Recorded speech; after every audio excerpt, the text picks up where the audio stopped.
Había una vez un ser que era tan sensible, que se llamaba a sí mismo, un poco en chiste, el sentidor. Él decía de sí mismo que era un sentidor, como si ese fuera el rol o la función o algo así en la vida de él. Percibía todo con tanta claridad, con tanta intensidad, con tanta casi pericia, podríamos decir, como si tuviera una tecnología humana muy desarrollada para captar y para procesar. Entonces, todas las situaciones, los objetos, las sustancias, sus propias emociones, eran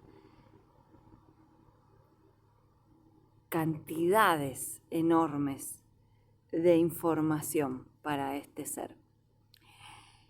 Entonces, con el tiempo, se fue dando cuenta que la clave estaba en eso, en las cantidades. Y que cuanto más ajustada era la cantidad de aquello que le llegaba, tanto desde lo interno como desde el exterior de sí mismo, cuanto más ajustada era a lo que él estaba en cada momento necesitando, esa cantidad, mejor era la experiencia para él y más posible le resultaba transitarla. Y cuando era al revés, cuanto más cantidad de encuentro, de sustancias, de propias emociones, de información, de objetos, de comida, de bebida, cuanto más cantidad, más se desequilibraba y más se encontraba incómodo, y eso le llevaba a una cadena de incomodidades en un orden no tan consciente, donde se disparaban como si fuera una máquina, de esas que una cosa lleva a la otra, como el efecto dominó. Se disparaban en cadena, en sucesión, una cantidad de situaciones incómodas que él luego ya no sabía cuál era el origen de la incomodidad, no sabía dónde tenía que regular porque ya había perdido ese origen y entonces no sabía dónde estaba en esa máquina de incomodidad sucesiva, no sabía dónde estaba el lugar donde frenar.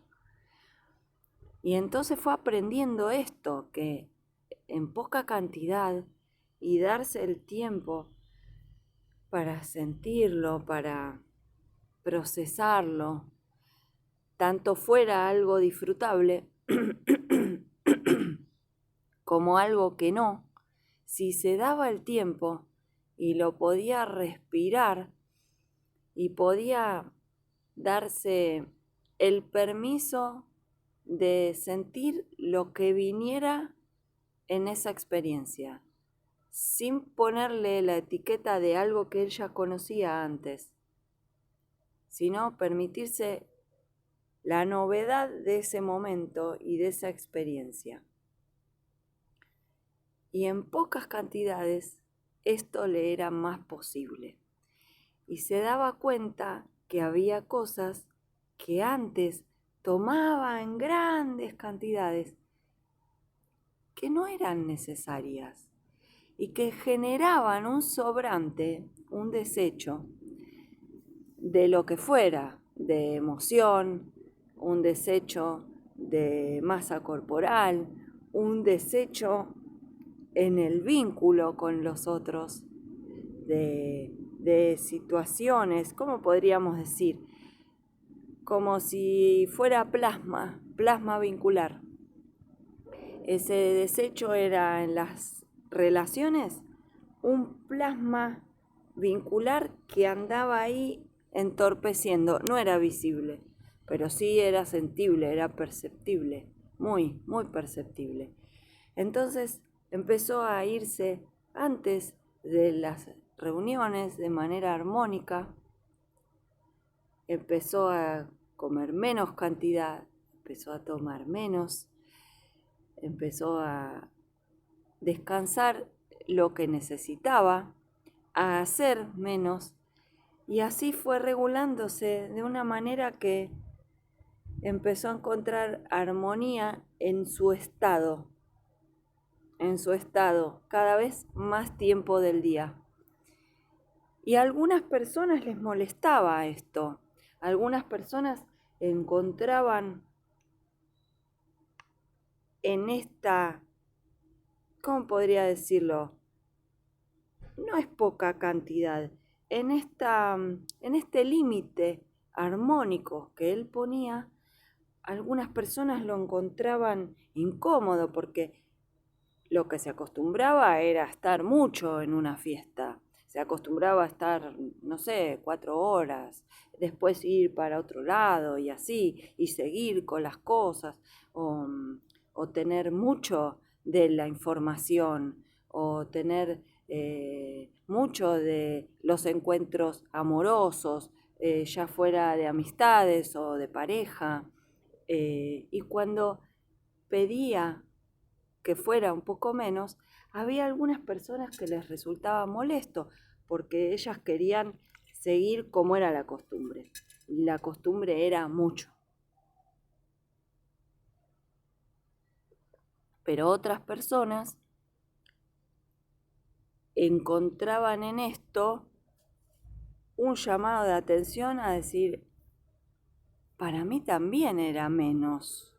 Y él fue el que mostró que hasta acá estaba bien y yo no me daba cuenta. Y qué bueno que tomó menos de lo que había, porque a mí me llamó a también tomar hasta acá, ¿no? Y así fue. A algunas personas les aportaba, a otras no. Otros también venían en un proceso similar a él y cuando conectaban se sentía la armonía. Era muy clara. Y así fue profundizando cada vez más la escucha de sí mismo, el respeto y la validación de su sentir y la comunicación respetuosa con los demás de este sentir tan particular de él, porque, bueno, cada uno siente de una manera diferente, ¿no? Entonces, este cuento que te cuento nos invita a los que resonemos con eso a, a transitar con más atención por nosotros todas las experiencias del día y a estar mucho más atentos, y con esto cierro, a tu punto de saciedad, que varía en cada momento. Y te podés preguntar, ¿cuál es mi punto de saciedad ahora? Y disponerte con sorpresa a qué te cuenta tu sentir sobre tu punto de saciedad. Si te sirvió, compartilo con quien te parezca que le puede hacer un aporte. Nos vemos en otro video.